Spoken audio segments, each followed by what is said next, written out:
Welcome everyone to another episode of Meta Transitions. I am your host, Tricia K. Williams, and today we have with us Donna Kimko. She is from Jamaica. She is an associate clinical psychologist there, working with Jam Psych, and Donna is here with us to share with us her take on what transitions look like in Jamaica. Thank you, Donna, for being here with us. Thank you, Tricia. All right, so let's get right into it.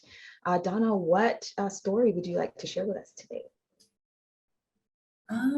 Well, I started off in the business world. I went to University of the West Indies and got a degree in that time, management studies. And that's basically where I saw myself as a career person, starting in that industry. And I joined a multinational company in Jamaica and spent nearly 30 years with that company until I basically retired. And it was a very, very exciting and impactful and meaningful time for me because they were more of a life university for me. In terms of teaching you good morals and ethics and all of that.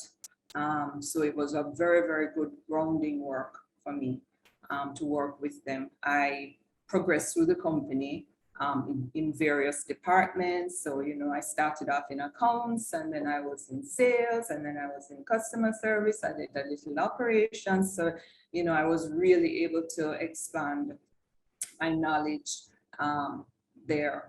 And during that whole time working there, you develop certain skills. So you had to be a very good communicator. You had to be a very good listener. You had to be able to take instructions. You had to be, an analyst. You had to be able to do your research. So all of those little elements, later in life, I found out were just my groundings for what I was eventually going to be in terms of, my profession later on in life. So during that time, I started to think about, whenever I stopped doing this career, what exactly would I want to be? And I somehow fancied myself to be a teacher. Yes. So I actually, whilst I was working, went and got a Master's of Art in Teaching, which is the MAT. So I got that, and somehow it just didn't sit right with me. I just thought that there was just more to it. I found myself doing a lot of, what turned out to be like therapy at work. So people who were having issues would come into my office. I had staff that I was in charge of that, they were also going through mental challenges. And, I was the one that they would come to speak to and, to just bounce ideas off of me and so on. And then, of course, I don't know, when you work with a multinational company, you tend to go through several bosses because people are sent from overseas. And I think when I reached about 15 different bosses, I stopped counting. Yes. And with each boss that came, you realize that you had to adjust yourself. You had to kind of study them to see, how they operated, how they wanted you to operate, et cetera, et cetera. And in doing that sort of analysis and studying of the different personalities that I had to deal with, sometimes I'd actually go on Google and say, no, let me see what kind of personality this person has. Yes, you have to go search them out and research. Yeah, exactly. So the research was there. You would have a boss that you said, something seems a little off. Let me go and see. And I found that when I did my research and came up with what I thought was, a good fit for this person, I was able to adjust myself and work much better with them. Yes. You understand? So, if I thought this person was a very, maybe, they're always very sad or, suffering from what seemed to be symptoms of depression, I found that I was a lot more understanding, when things came up or I had to interact with that person with that knowledge in mind. So whilst I was still working, I decided to venture back to school again. And in doing all of that, I said, I think that psychology is where I wanted to be. But then, of course, when you started to delve into psychology offered you a whole host of different, aspects of psychology. So, you could have just done the counseling alone, or you could have done, just therapy or whatever. So I decided that I wanted to do something that was a bit broader, a more broad spectrum. So I didn't just want to have to do therapy. I actually like the idea of the assessment part of it. Reason being that years ago, when my kids were younger and they were going to do, in those days, common entrance, I thought that maybe one of my kids, I don't think that they're ready, and I just need somebody to assess them and whatever. And I found somebody that did assessments. And when I got the report and read it, I said, man, this thing is very detailed. This is showing me some insights and giving me some, techniques and all of that were very, very interested. And I actually became very, very interested in that aspect of the work. So when it came to decision time for me to decide what part of psychology I was interested in, I said, I think clinical is what would offer me a broader scope to be able to do not only the therapy part of it, but also to do the assessment part of it. Yes. So that's how I chose the clinical psychology. And by then, to get into the clinical program, you could not work. So it's a very, very intense program. So you couldn't work. So by that time, I was literally sort of transitioning in from my career life. So it was a very good fit for me. So I was able to dedicate the time to be able to go through the clinical program. Right. So so that was, part of my whole thing. But there are a lot of other things that, came into the in terms of me making my decisions. I had, friends and family around me who encouraged me also to say to me, there is such a great need for psychologists in Jamaica at this time. Donna, this is where you belong. You have the, you have the personality, you have the, we think that you would be a good fit and that you would be able to help. So, and as we all know, it's a helping profession.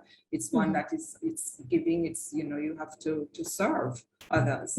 So I think that this sense of fulfillment and the sense of satisfaction that I have received from being able to help others is basically what brings me great joy at this point. Wonderful. No, thank you so much for sharing, your personal story and your journey, to get to where you are today, like transitioning from the business world, into, teaching, and then transitioning into the counseling space, and then becoming a psychologist who does assessments. And I think what I've heard so far, it took insight. It took you being reflective as well, regarding your experience in these different professions, and then also taking into consideration your personal experience with your child as well when it came to the assessment pieces. And the part that was so interesting to me was when you talked about, doing the research to identify, if you would work well with a certain boss. And, not a lot of people would go to that length to get to know somebody, right? To decide, how well can I work with this person? And I could see already that, you were very good at even the assessments without the knowledge, right? You were willing to do the research and to identify who this person was so that you could work well with them. And I think that it takes a certain person to do the job that we do, right? In the helping profession, right? I could tell that sense of patience and wanting to get the right information so that you'd be able to provide your best self with this person. And I'm sure you show up that way with your clients as well. I hope so. Yes. All right. So we talked about, for this series, figuring out a specific issue that I guess is happening in Jamaica right now that is relevant to all of us, and a wider perspective on how, I guess, counselors or psychologists like yourself are dealing with this specific issue. So what issue would you like to share today? Well, the hot topic now, of course, is COVID. COVID has touched each and every one of us, in one, whether we have been directly impacted or we have friends and family or some, body that, we've heard about that has been impacted by COVID. And, when COVID first started out, people thought it was just, just something that was going to go away, so people were not necessarily paying it much attention. And I think that as time started, as things started to progress so rapidly, and that, the impact of it, in other words, the devastating toll that it was taking on people's lives, people were, I think, put in a state of shock, at exactly what was happening, that this thing, in Jamaica, you just say, really now go away? This is, is it really here, kind of thing? So I think that people were sort of put in a state of mental shock in some instances, particularly when you started to hear about the death tolls and, and the devastation that it was causing. And, even if you didn't die of it, but, the long-term effects that it had on you was something that was, a little crazy. I mean, as a direct impact of COVID, my husband got COVID. I was, there with him. I didn't seem to contract it, but he did. And it was very devastating. He had to be hospitalized. He had a heart attack. He had pneumonia. When he went into the hospital, I didn't know if I would ever see him again. So I can empathize, and I know the trauma that you go through, the not being able to be by his bedside, and carry stuff for him, just waiting on a phone call, is he going to make it? That kind of is very, very traumatic for not only you as a spouse, but also for your kids. And just the different things to go through. So, I understand.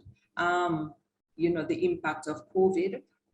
What we did in the early stages was that healthcare workers were the ones that were highlighted as needing immediate help by psychologists in Jamaica. And through, Morgan and Associates, we basically organized to help, volunteered to give free counseling sessions to healthcare workers. And, we would have obviously online sessions with them. And, the concerns were real, they were afraid of the unknown, because you just didn't know what this thing was. And there's nothing that's more terrifying than you just don't know. This thing is coming at you and you just don't know how to deal with it. There were concerns about, the different changes that had to happen. For example, those that had kids, these kids are now not going to school. They now had to be at home and online. How is that impacting them? How are they going to adjust to it?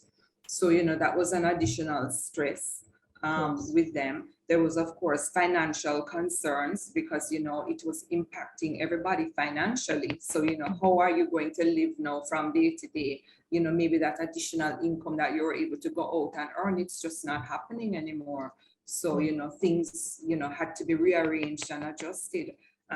You had things like, especially for the nursing profession, you go to work, you go on your shift and so on, and you had to deal with, I don't know, 10 patients. That's your normal routine. Now you're finding you're coming to work and you're dealing with 20, 30 patients. You're running out of beds. You're running out of different, implements, things that would normally have been, PPE equipment had to be worn. You're running out of masks and gloves, so it was a very, very terrifying situation for the healthcare, sector. So there was a feeling of fright and overwhelm that was occurring, and they just did not know how to deal with it. So, this is where, us as psychologists would now step in and try and put a little sort of perspective on it and try and just give them a space to just voice their fears and concerns, because we all know that it's not healthy for your body to be in a fight or flight state all the time.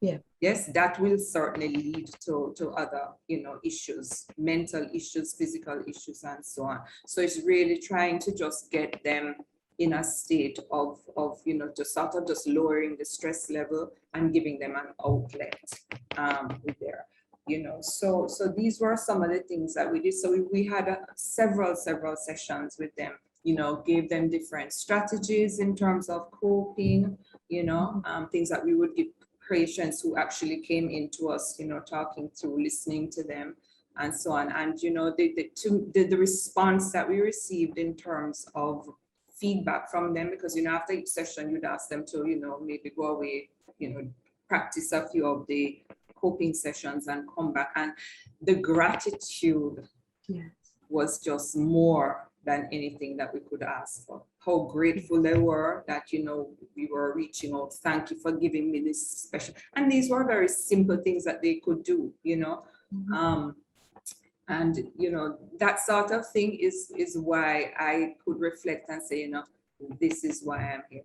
This is why I'm here at this time and at this point. So that was one of the topics. And COVID continues to be an issue with persons. Now that we have the vaccine, we still would like to encourage persons to get vaccinated.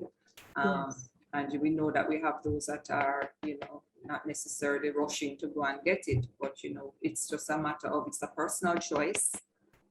And of course, we are never here to tell people what to do, as psychologists say. So that's not our role, but it's really just to give information and to guide. So you will come to your own decision as to what you think is best for your life and for your family. Yes, no, thank you for sharing this perspective, right? COVID is anxiety provoking, to say it bluntly, and also adding that, as you said, trauma to it as well, how it disrupts the family life, right? And the perspective that you took in talking about healthcare workers, and specifically healthcare workers, and how terrifying it was for them, and how much it disrupts their life, and being able to take care of others, right? Running out of things, and not being uncertain as well about themselves, contracting it themselves. Yes, and carrying it to their family as well. Yeah, exactly. So that was a really big concern with them. And I'm glad to hear that there was this shift in the perspectives of I guess counselors and psychologists in providing that care, or that space for healthcare workers to be able to talk, because a lot of times we find that just being able to share what's going on for you really helps to reduce that anxiety, and gives you an opportunity to see perspective as well, right? And then those persons would then be able to take better care of these COVID patients. So thank you for your work as well. Yes, definitely. All right, so the last question that we generally have are tips. What are some tips that you can give to, it could be counselors that you have, or, I guess counselors there, or it could be other people who may be transitioning from one career to the next, who might need, I guess. Yeah, so if you could share some tips with different people surrounding what they could do in situations like this, like whether it's COVID or whether it's needing to change jobs, because we have, I guess, two different stories here, expertise that you could share.